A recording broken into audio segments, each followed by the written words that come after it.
Hello everyone, now I am going to solve example 3.2 of chapter 3 from Gupta and Kapoor. So this question says two unbiased dice are thrown. आपको पता है कि dice के जो total outcome होता है, one dice का जो टोटल आउटकम्स होते हैं वो कितने होते हैं? 6 आउटकम होते हैं, that is 1 2 3 4 5 and 6. Two dice आपके थ्रो हो रहे हैं तो टोटल नंबर ऑफ केसेस कितने हो जाएंगे? टोटल नंबर ऑफ केसेस आपके हो जाएंगे 6 to the power 2. तो इसका जनरल केस जो होता है, अगर n डाइज होते तो कितना हो जाता? 6 to the power n हो जाता फॉर जनरल केस के लिए. सो यहाँ पे आपके टोटल आउटकम्स हो जाएंगे, मतलब टोटल नंबर ऑफ केसेस हो जाएंगे आपके 36. तो ये आपके टोटल नंबर ऑफ केसेस हो गए टू डाइस के केस में. अब यहाँ पे आपको टेबल बना लेनी है जल्दी से. सो यहाँ पे मैंने ये टेबल बना ली है. तो अब देखिए यहाँ पे फर्स्ट डाइस में 1 आता है, और मतलब इस तरह के केसेस 36 होंगे टोटल, जिनमें हो सकता है फर्स्ट डाइस पे 6 आए, सेकंड पे भी 6 आए, हो सकता है फर्स्ट डाइस पे 4 आए फिर 3 आए. तो ये टेबल, तो ये आपको टोटल केसेस समझ में आ रहे होंगे. तो इसमें फर्स्ट जो क्वेश्चन है आपका वो बोला हुआ है कि both the dice show the same number. तो देखिए कितने केसेस हैं, आपको इसमें ढूंढना पड़ेगा कि जिसमें दोनों डाइस सेम नंबर शो कर रहे हैं. तो एक केस ये हो गया, दूसरा केस ये, तीसरा, चौथा, पांचवा, छठा. तो इसमें टोटल 6 केसेस हैं जिनमें जो डाइस होंगे वो सेम नंबर शो कर रहे होंगे. तो देखिए प्रोबेबिलिटी अगर आपको निकालनी है तो ये इवेंट हमने ई माना है, तो टोटल फेवरेबल केसेस कितने हो गए हमारे? 6. और टोटल नंबर ऑफ केसेस कितने हो गए? टोटल नंबर ऑफ केसेस हमारे हो गए 36. क्योंकि प्रोबेबिलिटी किसी भी इवेंट की निकालने का फॉर्मूला यही होता है, favourable cases upon total number of cases. तो फेवरेबल केसेस हमने पहले लिख दिए और टोटल नंबर ऑफ केसेस हमने निकाले हुए थे. तो यहाँ से हमारा जो आंसर आ गया वो आ गया 1/6. तो इसी तरह से जो सेकेंड इसका पार्ट है वो बोलता है कि द फर्स्ट डाइस शो 6. मतलब कितने, अब आपको देखना पड़ेगा कितने केसेस है जिनमें फर्स्ट डाइस जो है वो 6 शो कर रहा है. तो देख लीजिए यहाँ से फर्स्ट डाइस हमारा ये हमने माना था, तो 1 2 3, इसमें भी टोटल देखिए 6 केसेस हैं जिनमें कि पहला डाइस जो है वो 6 शो कर रहा है. तो इस इवेंट की जो प्रोबेबिलिटी होगी वो क्या हो जाएगी? वो भी favourable cases upon total number of cases, तो टोटल 1/6 आ जाएगी इसकी भी प्रोबेबिलिटी.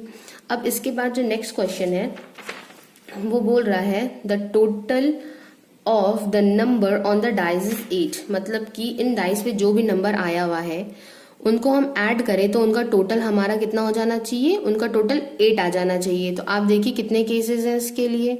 देखिए ये 8 आ रहा है, देन 6 and 2 ये देखिए आ रहा है, 2 and 6 भी इसका केस हो जाएगा. और देखिए कितने केसेस हैं,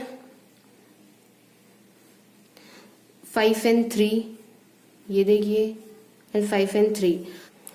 टोटल 5 ऐसे केसेस हैं जिनका अगर डाइस के जो दोनों नंबर है उनका सम करने पे 8 आ रहा है. तो प्रोबेबिलिटी ऑफ दैट इवेंट क्या हो जाएगा? फेवरेबल केसेस कितने हैं? 1 2 3 4 5. तो 5 upon total number of cases कितने हैं हमारे पास? 36 है. तो यही हो गया इसका आंसर. अब देखिए यहाँ पे जो नेक्स्ट क्वेश्चन है वो बोल रहा है the total of the number on the dice is greater than 8. मतलब कि 8 से बड़ा आए दोनों का सम. तो इसके लिए हम क्या करेंगे, हमको देखना पड़ेगा कि कौन कितने ऐसे नंबर हैं जिनका जो सम है वो 8 से बड़ा आ रहा है. तो देखिए ये केस हो गया, इसमें 8 से बड़ा है, इसमें भी 8 से बड़ा है, इसमें भी 8 से बड़ा है, इसमें भी 8 से बड़ा है. और ये सारे 8 वाले तो थे ही, जितने इधर के हैं हमारे तो उन सब के नंबर 8 से छोटे ही हैं. अब देखिए ये भी है 8 से बड़ा, 8 से बड़ा, ये भी 8 से बड़ा. तो ये देखिए ये जो हमारा डायगोनल है इसके जो सम हम करेंगे नंबर्स का तो वो आ रहा है 8. बट हमारे क्वेश्चन में बोला जा रहा है कि हमें निकालना है कि उन दोनों डाइस पे जो भी नंबर हो उनका सम है वो किससे ग्रेटर आना चाहिए? 8 से ग्रेटर आना चाहिए. तो इसके बाद देखिए आपको ये लोअर ट्रायंगल दिख रहा होगा, इसमें जितने भी नंबर हैं आप उनका सम करेंगे तो उनका जो सम होगा वो 8 से ग्रेटर ही आएगा। तो दैट मीन्स यहाँ पे फेवरेबल केसेस कितने हो गए, 1 2 3 4 5 6 7 8 9 10। तो ये जो इवेंट हो जाएगा हमारा, तो इसमें फेवरेबल केसेस हो जाएंगे 10 upon total number of cases हमारे कितने हैं, वो हैं 36। तो ये हो जाता है हमारा आंसर। अब इसको फर्दर सॉल्व करना है तो आप कर सकते हैं। तो ये हो जाता है इसका आंसर। इस क्वेश्चन का जो नेक्स्ट पार्ट है वो बोल रहा है हमें बताना है probability that the number on the dice, sum of the number on the dice is 13। तो क्या आपको कोई केसेस में ऐसा दिख रहा है जिनमें डाइज पे जो दोनों नंबर हैं उनका हम सम कर दे तो हमें 13 मिल जाए? तो नहीं, क्योंकि देखिए यहाँ पे मैक्सिमम जो आता है वो 6 और 6 आता है, और 6 और 6 को अगर जब हम ऐड करेंगे तो वो 12 होगा। दैट मीन्स 13 किसी भी केस में नहीं आएगा। तो जो इसका प्रोबेबिलिटी ऑफ ई हो जाएगा इस इवेंट के, फेवरेबल केसेस हमारे 0 हो गए। दैट मीन्स इसको आगे सॉल्व करने की जरूरत नहीं है और इसका आंसर ही 0 हो जाता है। अब देखिए इसके बाद एक नेक्स्ट क्वेश्चन है और लास्ट क्वेश्चन है, उसमें पूछा गया है the total number on the dice is any number from 2 to 12 both inclusive। तो इसका मतलब ये हो जाता है कि 2 से लेकर 12 तक जो हमारे ये डाइज हैं इन पे जो टोटल नंबर है वो 2 से 12 तक आए, उन सभी का सम। तो इसकी प्रोबेबिलिटी क्या होगी? तो देखिए अब यहाँ पे ऐड कर रहे हैं तो 2 आ रहा है तो वो 2 से 12 के बीच में है। यहाँ पे ऐड करेंगे 5 आएगा, वो भी 2 से 12 के बीच में है। यहाँ पे ऐड कर रहे हैं तो 12 आ रहा है तो वो भी 2 से 12 में इंक्लूड हो जाएगा। तो यहाँ पे सारे ही नंबर उनका हम अगर एडिशन कर रहे हैं तो वो 2 to 12 के बीच में ही आएगा।